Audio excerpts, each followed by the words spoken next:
Making Moves in the Marketplace is a program dedicated to providing a forum for elite social entrepreneurs doing significant acts of good for our world by impacting their own sphere of influence. These unique individuals are following their calling and encouraging success, and not just for themselves.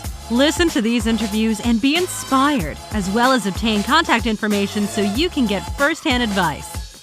So let's meet our guests on Making Moves in the Marketplace. On behalf of Making Moves in the Marketplace, this is Ed Bracey, CEO and founder of Synergy of Empowered Women. And I have a special guest with me today. I have Dawn Petalino. Dawn, how are you today? I am doing wonderful, Ed. How are you today? I'm doing super. And you know something? Not to waste any time, we want to know who you are and what you do. Well, my name is Dawn Petalino.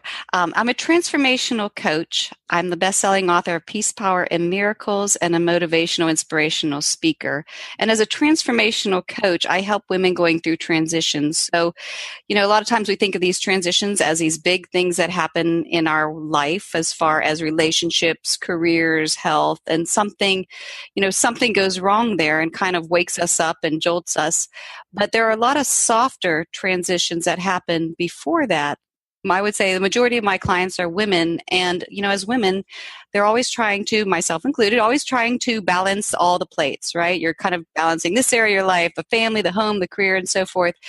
And what happens is on a milder scale, you end up feeling overwhelmed, stressed, anxious, worried, irritable.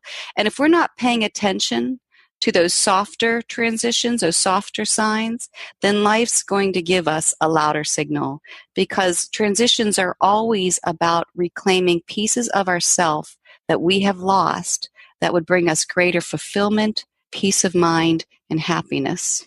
Super. So as you do this work, what do you find is the one connection that you have with a client? Why would someone connect with you, or say, for instance, you connect with someone? What would you say? It's interesting, Ed. I think, whenever you're going through the transition, you're feeling very uncertain, you're feeling overwhelmed, confused. And one of the things that that my clients and I really connect with is there is a sense of acceptance, a sense of safety, and a sense of trust. And the real deal is that we have the answers inside of us. We all have an inner voice, an inner being, a source within us that can navigate our lives for us in a way that is the least amount of effort and the greatest joy for us individually.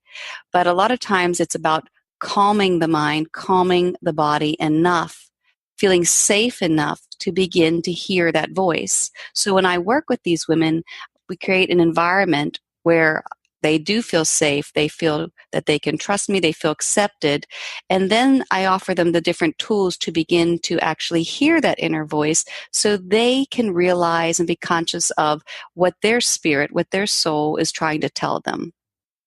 So let me ask you, do you find that you discover that together? Do you normally have a perception towards what that thing is? Or is it, how do you come about that? I'm curious. It's interesting. I follow two books, in particular, The Course in Miracles and The Course of Love. And these are self-study, spiritual, and psychotherapy books. And they're studied by a lot of what I would say, spiritual teachers, Wayne Dyer, Marianne Williamson, Deepak Chopra, Eckhart Tolle. So I study these books, and one of the things it says is that when you're following that inner voice, and this is me paraphrasing, but when you're following that voice, you will realize gifts and talents that you did not know you had. And so when I begin working with these women, it's very interesting to me because as they're sharing their perspective of something, I will get images in my head of a different way of seeing it, through the eyes of perhaps their spirit, through the eyes of love, through what the bigger vision or purpose is of what they're going through. And I'm able to offer that to them because the real deal is anytime we're coming out of fear with anything, we're coming from the perspective of our personal separated self, that little individual physical form self. But when we're coming from the perspective of love, we end up seeing an entirely different way of viewing a particular situation. And so when I work with them, I'm able to help them really connect with that and to really see what's really going on underneath and how it really is working in their best interest to bring them happiness and fulfillment in their life. I see. Without, bringing forth any names or dates or anything like that, would you share an example of a challenge that you may have had with a client and how that outcome was able to, say, change not only them, but you for the better? Oh my gosh, yes. I had this one client who she was recovering from infidelity in the marriage, and she was also a mother of two young girls, and she just felt very disconnected from being a mom, and she felt guilty about that. In addition, she was working in kind of a computer job, at home computer job, and just wasn't really feeling fulfilled with that either. So there was all these different areas of her life. And what I what I tell my clients is, when you begin to listen to that inner voice, it might tell you and lead you in directions or ways that seem very unrelated to the thing that you once solved. You might have this idea and you'll think, yeah, okay, that's great, but how's that going to help me with my career? So as she began recognizing and listening to her own impulses and her own inspirations, she realized she had a great joy for baking like organic goods, particularly breads. And when she began just indulging in that and really allowing herself, giving herself permission to do the thing that seemed totally unrelated, it actually brought her whole family together. It brought her marriage closer. They began, working together as a family and really making meals together. And then within that, she actually began opening her own business and selling her goods. It was very interesting to see this circuitous kind of path. That's what I mean, where Spirit will show you a way that brings you the greatest joy in the least amount of effort. It was something that she really loved to do. And by allowing herself and giving herself permission to do it, it ended up affecting all the areas of her life. And it was beautiful to see, but it was even more beautiful to hear her share it with other people. Sure.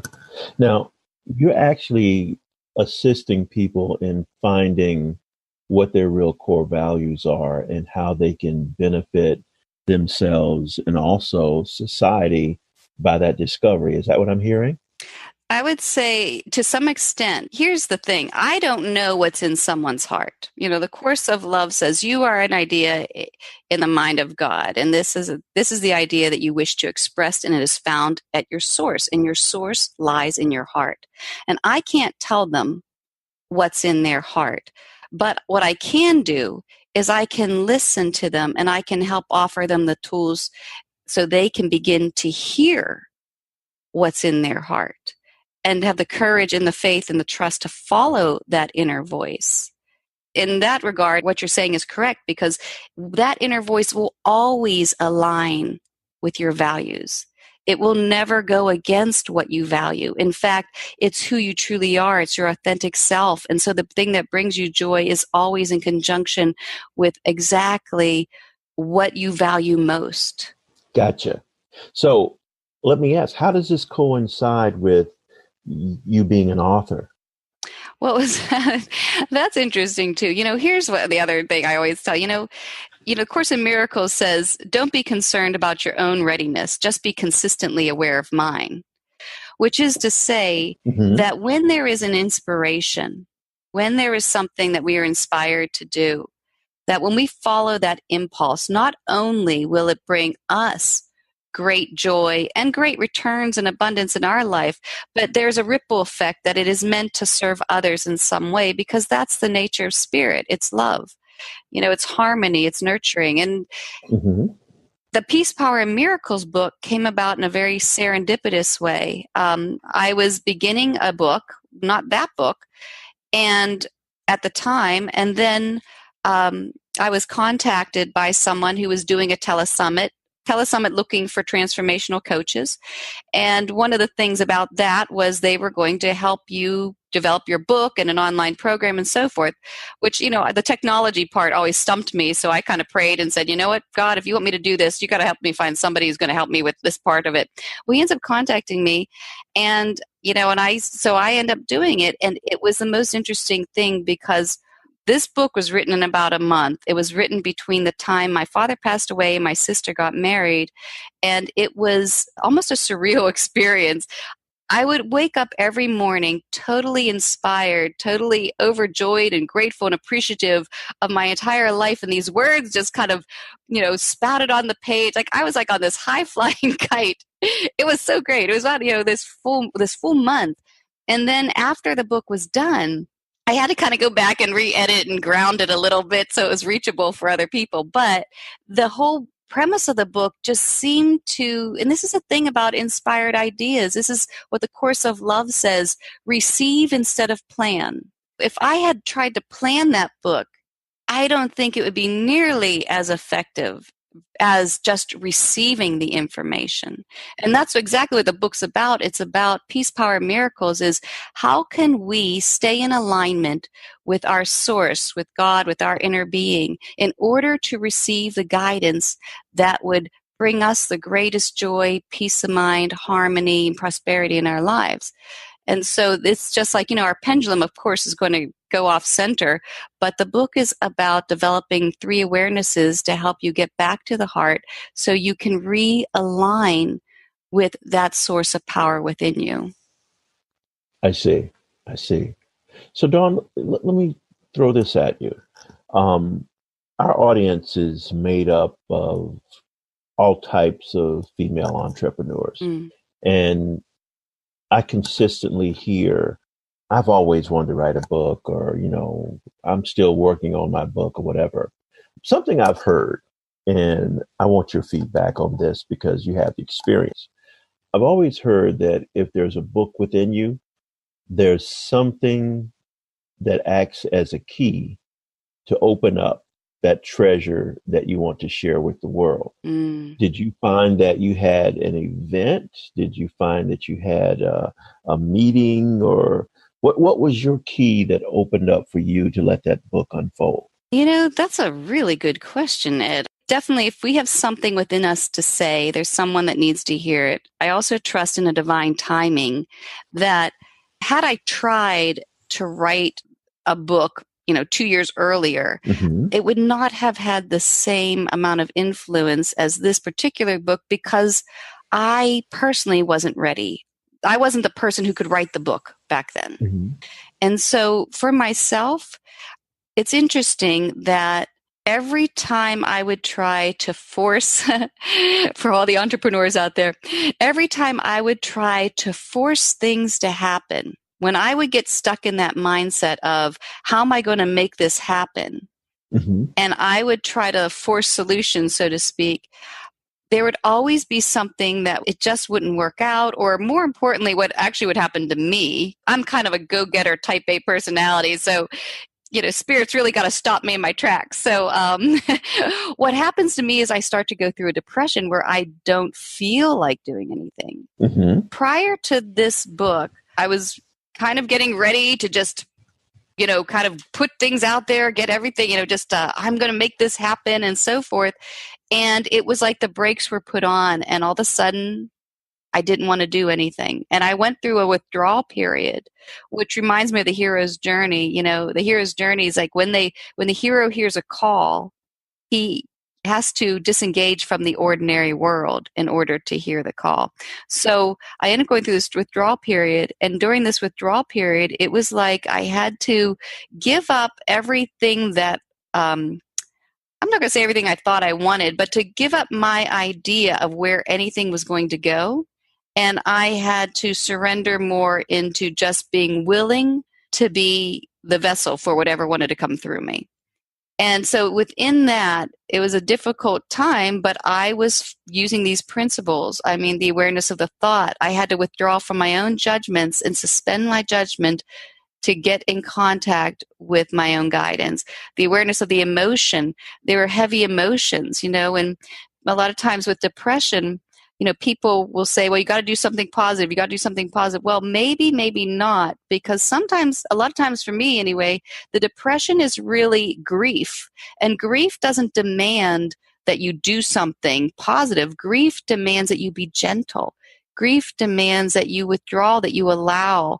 And there's a lot of compassion involved with it, and that you feel those feelings directly. So that was a lot of the awareness of emotion. And there was a lot of trust in all of that, because basically it's trusting that if I use these principles, will I really feel better? Will I really get on the other side of this? Will I really align again with that higher source of power? And, the answer to that was yes, because I felt like I have to walk my talk. If I'm promoting this stuff, if I'm saying this is what I do and what I believe, then I've got to walk the talk. And so prior to the book, there was this withdrawal where I was actually contemplating giving up my business. I was contemplating just letting go of everything. And that's when something flipped. And it probably was just a final surrender. There was a final surrender. And then shortly after that, this man contacted me for the telesummit, for the Transformational telesummit. And that's when kind of the energy started to shift. When the mountain wants to move, the mountain will move. So it was a deeper surrender. So I'm not sure if that exactly answers your question. You know what? I just want to share with you. I think you answered that exactly, because so many people think, okay, I'm going to make my list of to-do items. Mm-hmm. And one of those on my list is to do a book. Mm-hmm. And I know if I do this book, it's going to change my life and blah, blah, blah, blah, blah. Or I know if I move into this neighborhood, this is going to change my life. Or if I drive the right car, or if children go to the right school, and all these other things. And then you find out once you achieve these things, that's not giving you the inner satisfaction that you want. Right. So it's interesting that you say it was surrender that opened up a whole new world to you and got you on the path to doing this book. That is exactly right. Fantastic. Exactly right. I think that's fantastic, because that was my path also. I know.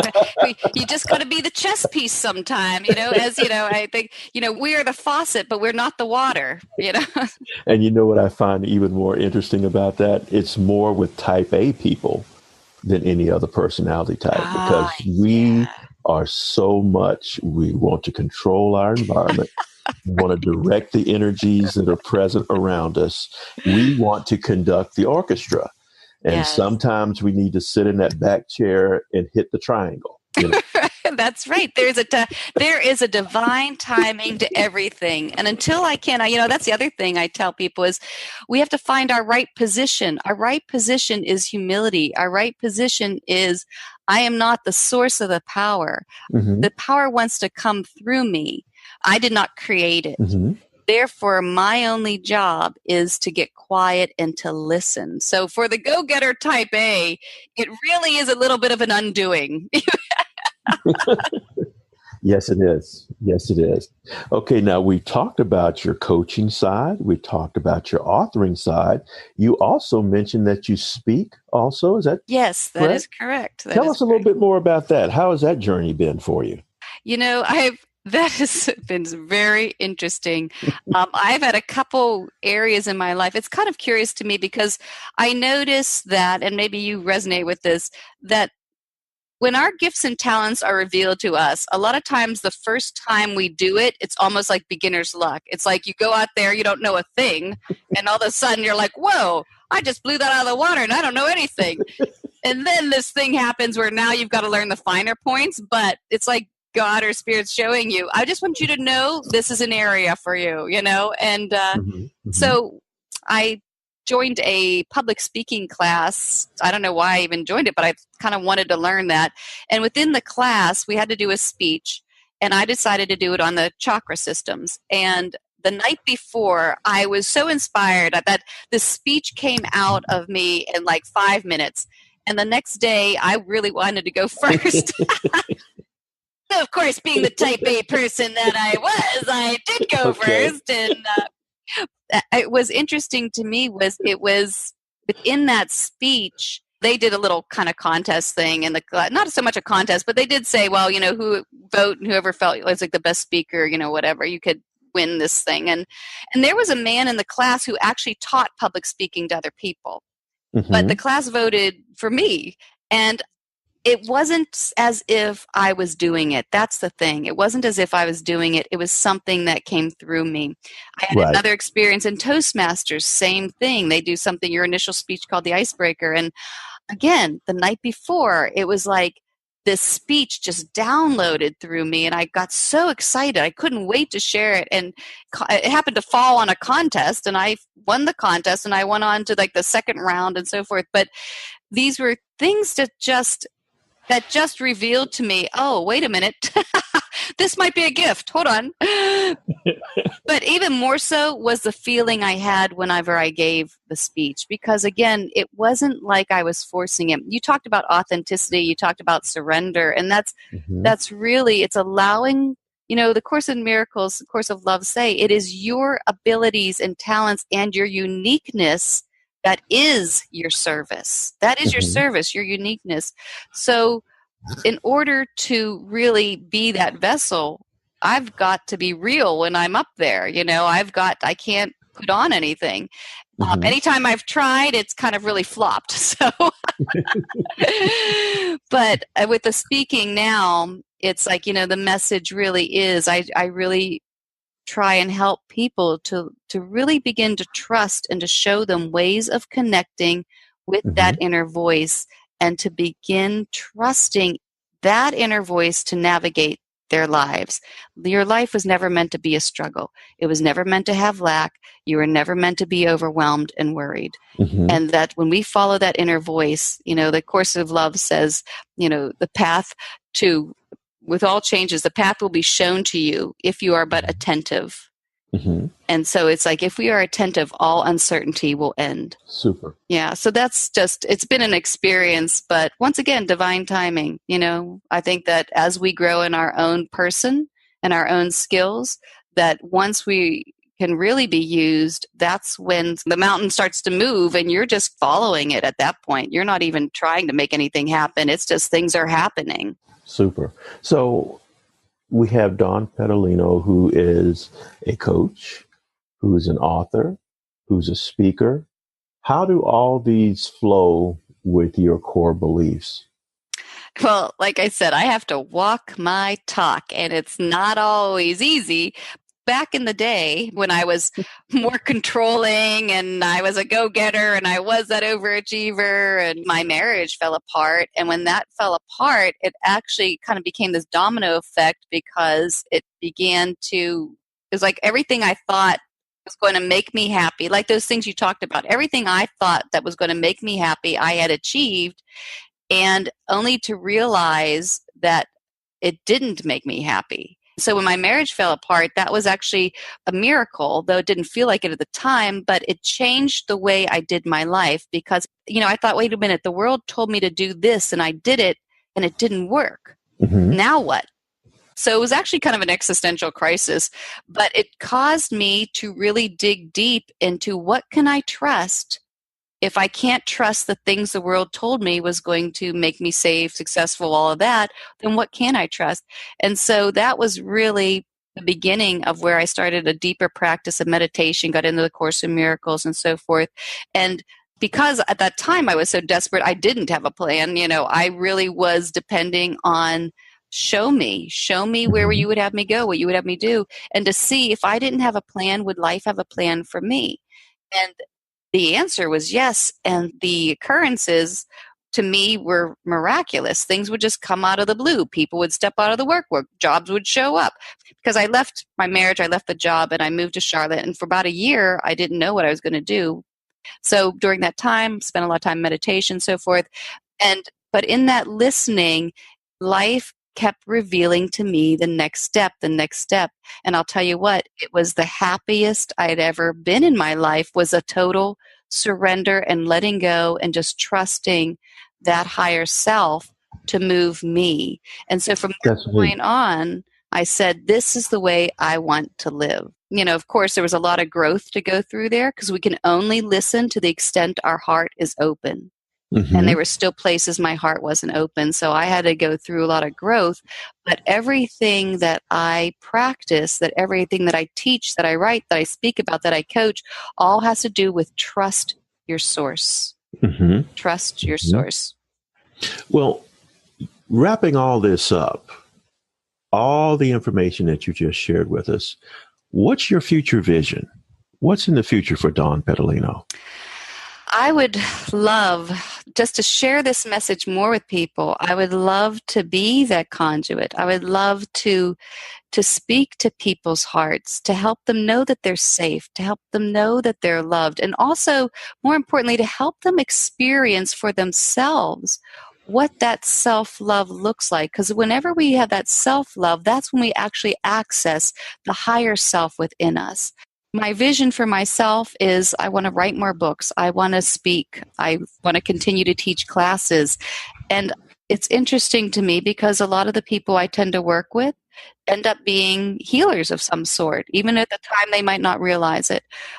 So I feel like there's a ripple effect. I feel like when they recognize their gifts and talents, when they're able to trust their source, then they become the conduit of whatever they need to do in this world to help heal the planet.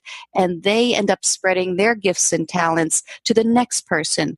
And that next person is affected and can begin listening to their source and inner guidance and doing what their gifts and talents are called to do in this world. And that would be my dream, to be like that pebble that just starts the ripple effect for others. Super. So how does our audience get in contact with you?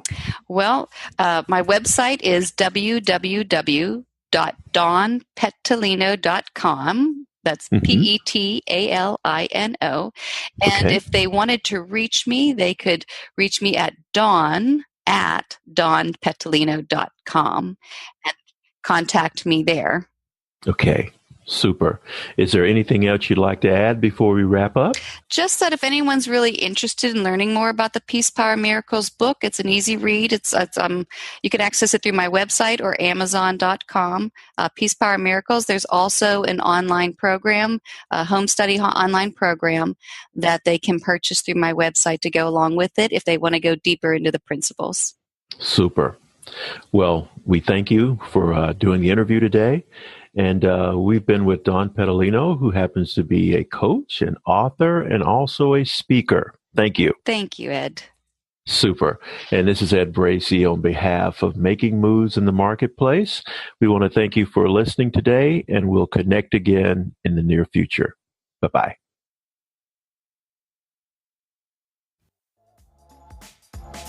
Thanks for joining us today for Making Moves in the Marketplace.